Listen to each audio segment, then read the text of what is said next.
Трите най-големи мита, които срещам сред младите хора за здравословното хранене, са на първо място, че то е много безвкусно. Истината е, че когато готвим с полезни цели храни, ние можем да направим тази рецепта вкусна с подправки и с подходящ начин на приготвяне, така че със сигурност мога да ви кажа, че здравословното хранене може да бъде вкусно.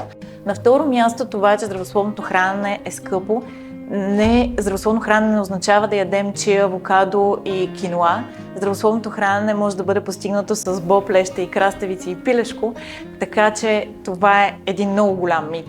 Абсолютно балансирано и бюджетно може да бъде едно хранене, когато ние пазаруваме цели храни. Скъпи са етикираните храни, тези, които имат на етикета си био, веган, високопротеиново и така нататък. Това са скъпите храни. Ако ние купуваме простички храни, може да си спретнем едно чудесно здравословно ястие в абсолютно нормален бюджет. На трето място, другия много разпространен мит, който срещам за здравословното хранене, че е много трудно човек да се храни здравословно, че иска непрекъснато готвене, че е много трудно да се пазарува така.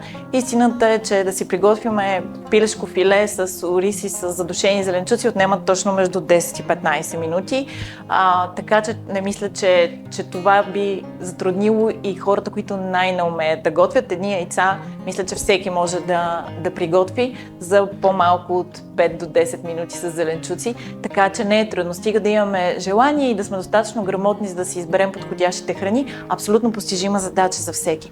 Друго често срещано в моята практика, което отчитам като много сериозен проблем на съвременните млади хора между 15 и 29 години, това е залитането в крайности, манията в фитнеса и по здравословното хранене и уелнес индустрията. Това се казва орторексия, класифицирано като психично нарушение.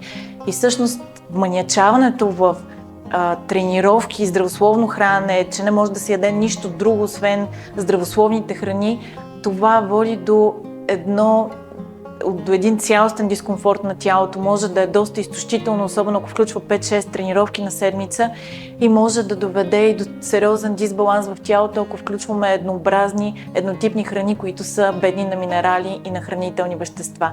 Така че няма нужда да залитаме в крайности, нито да се храним изцяло с пакетирани храни и junk foods, за да поддържаме добрата си физическа форма, нито да влизаме в фазата на орторексия с маниачаване, с тренировки и свръхздравословно хранене, защото и двете крайности имат сериозна вреда върху здравето в дългосрочен план. А това, което искаме е в дългосрочен план младите хора да имат на първо място добро здраве, на второ място да са в добра форма, без затлъстяване, да превентираме захарния диабет и другите различни усложнения на затлъстяването, да имат по-добра енергия, повече фокус, концентрация и да издържат на ежедневното натоварване, на което всички млади хора са подложени в средата, в която живеем.